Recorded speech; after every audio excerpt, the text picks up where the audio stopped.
देखो आज जो हम बात किए हैं इन लोग के सामने में एंडोक्राइन सिस्टम, ठीक है। हमारी बॉडी में हमेशा क्या प्रेजेंट होता है, हेमोस्टेटिस रहती है, जिसे मेंटेन रखने के लिए फिजियोलॉजिकल एक्टिविटेशन एक जैसा बने रहना क्या है, जरूरी है।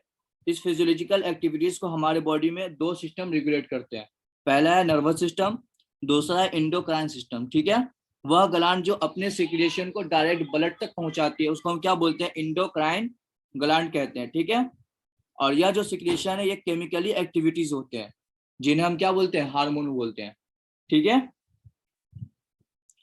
एंडोक्राइन ग्लैंड के बेसिकली जो टाइप होते हैं वो आपको हम बताते हैं। पहला होता है पिट्यूटरी ग्लैंड, दूसरा होता है थायराइड ग्लैंड, तीसरा होता है पाराथायराइड ग्लैंड, चौथा होता है पेनक्रियाज, पांचवा होता है adrenal gland, thymus gland, placenta, ठीक है। अब देखें chemistry of hormone. Chemistry of hormone में एंडोक्राइन ग्लैंड से सीक्रेट होने वाले हार्मोन 3 टाइप के होते हैं। पहला होता है स्टेरॉइड डिराइव्ड, इस टाइप के हार्मोन कोलेस्ट्रॉल और उसके डेरिवेटिव से मिलकर बनते हैं, ठीक है। दूसरा होता है प्रोटीन डिराइव्ड, इस टाइप के हार्मोन प्रोटीन से मिलकर बनते हैं। एग्जांपल ले लो, hormone of pituitary, parathyroid gland, pancreas और प्लासेंटा, ठीक है। तीसरा है टायरोसिन डिराइव्ड, इस टाइप के हार्मोन टायरोसिन अमाइनो एसिड से मिलकर बनते हैं। एग्जांपल में ले लो, हार्मोन ऑफ थायराइड ग्लैंड और एड्रीनल मेडुला। समझ में आई इतनी बात? निशा कुमारी,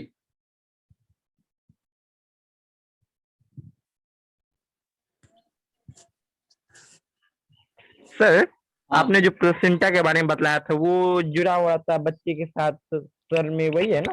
हाँ हाँ हाँ, वही वही वही, ठीक है सर। ठीक है। अब आगे देखो pituitary gland. Sir pituitary gland हमारी बॉडी के स्फेनोइड बोन में प्रेजेंट होता है। अभी भी हम बताए स्फेनोइड बोन कहाँ होता है, कोई बताएगा फिर से? ब्रेन में सर, ब्रेन में सर। हाँ ठीक है, वेरी गुड। हाँ, यह ग्लैंड जो है ब्रेन के हाइपोथैलेमस से कनेक्ट होती है। कौन सा ग्लैंड? पिट्यूटरी ग्लैंड, ठीक है। हाँ, पिट्यूटरी ग्लैंड को बेसिकली 2 टाइप में हम डिवाइड करते हैं। पहला है एडिनो हाइपोसिस और दूसरा है न्यूरो हाइपोसिस, ठीक है। इतना बात समझ में आ गया आप लोग को? एडिनो हाइपोसिस सर, और दूसरा न्यूरो हाइपोसिस, दूसरा सर। Neuro हाइपोसिस, yes sir. ठीक है। अब देखो एडिनो हाइपोसिस जो है एंटेरियर पिट्यूटरी को एडिनो हाइपोसिस कहते हैं, ठीक है। एंटेरियर पिट्यूटरी को हम और कौन सा बोलते हैं, मास्टर ऑफ ग्लैंड भी बोलते हैं। किसको?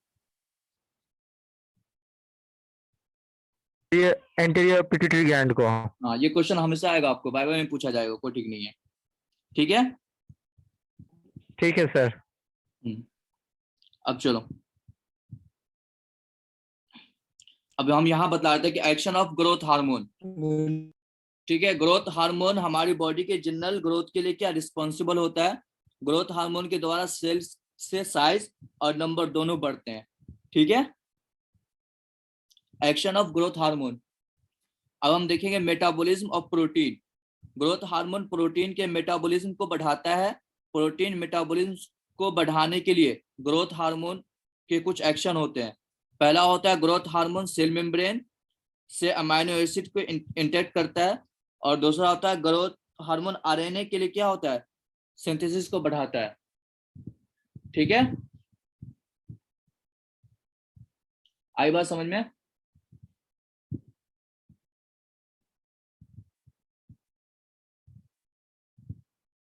विकास, यस सर। आई बात समझ में यहाँ तक? यस सर, समझ।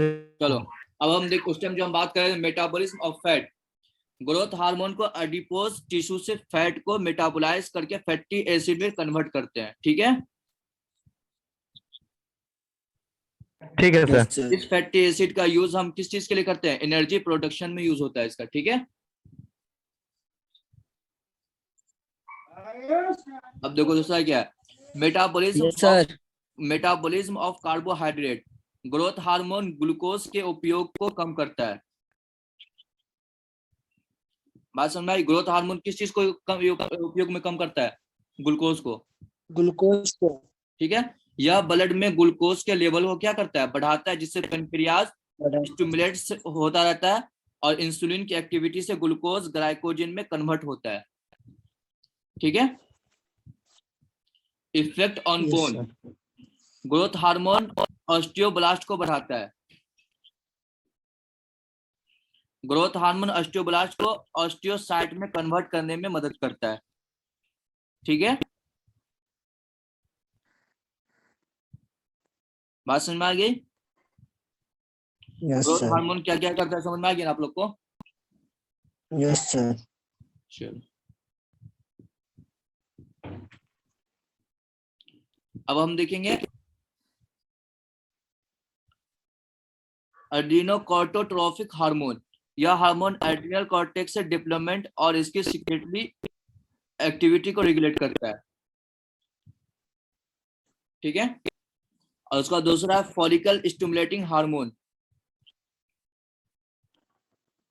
Follicle stimulating hormone anterior pituitary से सिक्रेट होता है। यह एक प्रोटीन डिराइव्ड हार्मोन है।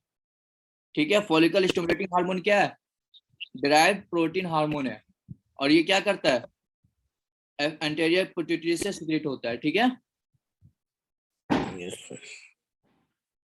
अब हम देखें action of follicle stimulating hormone.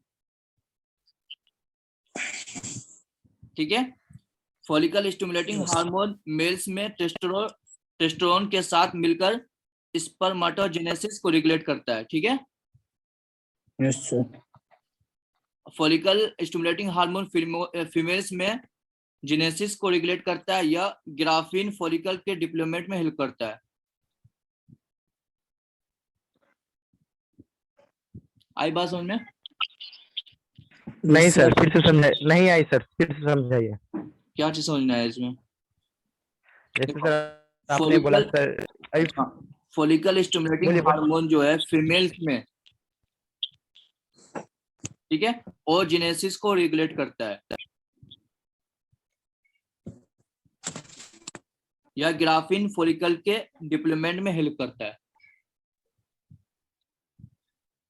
ठीक, अब मेल्स में जो टेस्टोस्टेरोन के साथ स्पर्मेटोजेनेसिस को रेगुलेट करता है। ठीक है, यस। और कहीं आप कहीं ना कहीं टाइम भी हो चुका है, आज के क्लास में प्रिंट करना चाहिए। Yes sir sir. रिक्वेस्ट है कि सर जो कुछ भी टॉपिक पढ़ाइए सर, वो टॉपिक पहले ही भेज दिया कीजिए सर, कुछ दिन पहले। अच्छा अच्छा, ठीक है, ठीक, आज से चीज काम कर लेंगे। ठीक है, जी सर। चलो, और कुछ? आज इसका नोट्स मिल नहीं जाएगा सर। आपको। ठीक है, एंडोग्राइन का। चलिए ठीक है, तो फिर मिलते हैं कल। सर क्लास वाला क्या हुआ? बैक क्लास वाला नोट्स भेज दीजिए ग्रुप में। अरे हाँ, बिल्कुल भेज देंगे। ठीक है, आज ही भेज दीजिए। हाँ बिल्कुल भेज देंगे, भेज देंगे। चलिए ठीक है, फिर कल मिलते हैं हम लोग। Okay sir. Okay, bye. Okay sir. Bye sir.